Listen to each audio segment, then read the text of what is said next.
Familjar, miq, koleg dhe drejtues të lartë të shtetit nderuan në homazhe dhe i dhan lam të mirën dëshmorit të Adeut Enea Mekolli, i cili humbi jetën të enjten në krye të detyrës.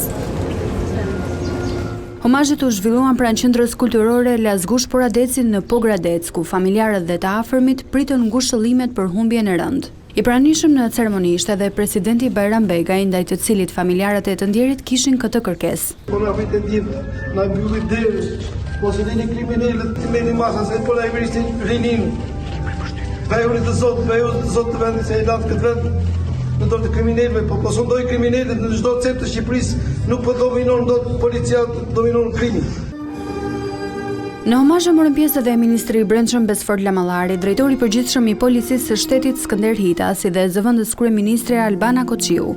Ngushëllime të gjithë familjarëve, ngushëllime kolegëve të tij, ngushëllime trupës së punojësve të policisë shtetit, është një nga ato ngjarje të cilat na bëjnë të reflektojmë thellë mbi sakrificën dhe mbi përgjegjësinë që ushtrimi i kësaj detyre mbart. Dhjetra efektiv ishin gjithashtu të pranishëm të përlotur për ikjen e kolegut të tyre.